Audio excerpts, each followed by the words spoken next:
Olá, alunos da UNOeste, meu nome é Kleber Toledo, me formei aí em Presidente Prudente, na UNOeste, junto com a professora Carol, que foi minha colega de turma, e nós vamos falar um pouco aqui, a pedido dela, sobre um pouco da minha história no jornalismo e também sobre essa crise que enfrenta a profissão com a decisão do Supremo Tribunal Federal de exigir a apresentação do diploma para exercício da profissão de jornalista.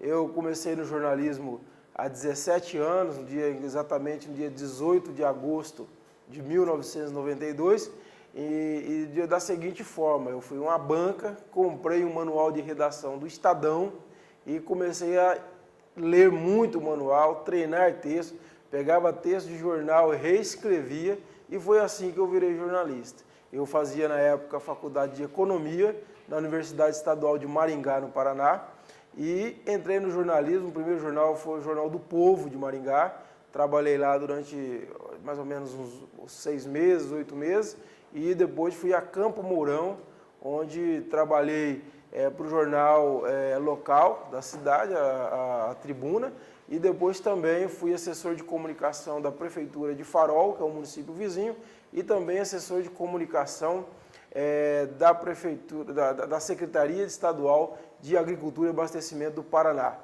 Logo em seguida, fui trabalhar no jornal do Estado do Paraná, que é na época e hoje ainda um dos principais jornais do Estado do Paraná. Trabalhei nele durante alguns meses e cheguei em Presidente Prudente em 1995 para trabalhar no jornal O Imparcial. No jornal Imparcial, comecei como repórter, fui editor, e nessa época, então, somente nessa época, que eu ingressei na faculdade de jornalismo em 1998, ou seja, 6 anos depois de ter me iniciado na profissão de jornalismo. Inclusive, fui a Presidente Prudente com o objetivo maior de cursar a faculdade de jornalismo. Fiquei no jornal O Imparcial até 2001, praticamente às vésperas da minha formatura, quando me desliguei do jornal e fui trabalhar na Universidade do Oeste Paulista, a UNOeste. Trabalhei como assessor de comunicação da universidade, também fui professor do curso de jornalismo da FACOP durante 1 ano, e depois, então, em 2003, vim ao Tocantins, onde primeiro fui professor da Universidade Luterana, que é a UBRA. Fui professor aqui do campus local, eles têm um campus grande aqui em Palmas, e depois também trabalhei no Jornal do Tocantins, que é o principal jornal diário aqui do estado.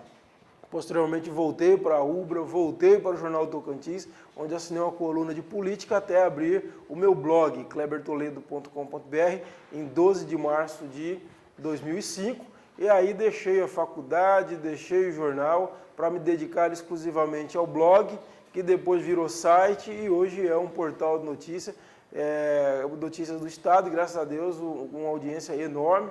Estamos fechando agora esses primeiros 7 meses do ano com mais de 1 milhão de acessos mês, e também aí médias diárias superiores a 50 mil acessos, e além de um pico de 154 mil acessos que tivemos aí no mês de junho, no dia do julgamento do governador aqui do Tocantins, que foi cassado pelo Tribunal Superior Eleitoral.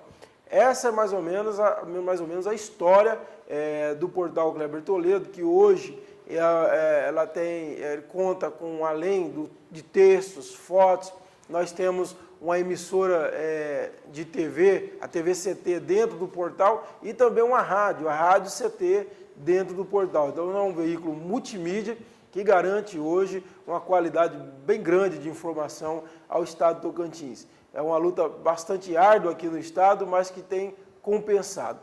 E sobre a questão que vocês estão debatendo, que é a questão da crise do diploma, como já está sendo chamada, é uma questão que precisamos olhar de todos os lados. Eu, recentemente, participei de um debate junto com a Universidade Federal do Tocantins, aqui em Palmas, que tem também um curso de jornalismo, e discutia essa questão.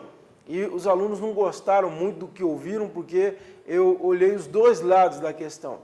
Temos razão na exigência do diploma? Claro que temos. Eu acho que o diploma de jornalista ele é fundamental para o exercício da profissão. A questão foi muito simplificada, na comparação irônica do ministro Gilmar Mendes, que aí precisa fazer uma primeira observação. O ministro Gilmar Mendes não deveria ter julgado esse caso, ele deveria ter sido impedido, deveriam ter pedido o impedimento dele, porque ele foi alvo de críticas da imprensa por causa do envolvimento, suposto envolvimento dele com o banqueiro Daniel Dantas. Ele deu 2 liminares muito estranhas ao advogado, ao meu banqueiro Daniel Dantas, e foi muito criticado por a imprensa e criticou abertamente a cobertura dos jornalistas a essa questão. Então eu acho que por esse motivo o ministro Gilmar Mendes ele não estava à altura desse julgamento, ele não deveria ter sido relator ainda mais de um processo de tamanha envergadura e tamanha importância. Bom, o discurso dele, a gente viu muito isso, essa postura dele pelas palavras, a ironia, comparar jornalista a cozinheiro, ele usou da ironia justamente como se fosse um ato de vingança pelo que os jornalistas tinham feito com ele um tempo atrás. A questão do diploma é fundamental porque como fosse realmente, como disseram, chegaram a dizer, ele mesmo disse, que a profissão de atuação do jornalista não pode criar problemas que atrapalhem a vida das pessoas, como o caso do médico, do advogado. Então eu pergunto ao ministro e a todos aqueles que concordam com isso, por que de uma legislação eleitoral? Durante o período eleitoral, a imprensa é censurada, principalmente os veículos de internet no Brasil. São censurados. Por que disso? Porque a indústria dos processos de calúnia, difamação, que ocorre se a imprensa não tem o poder de atrapalhar a vida das pessoas, de prejudicar a vida das pessoas. Não é verdade. A atuação do jornalista que não conhece a sua profissão, que não conhece legislação, que não conhece os limites éticos, pode ser extremamente prejudicial à sociedade, pode ser prejudicial a uma comunidade.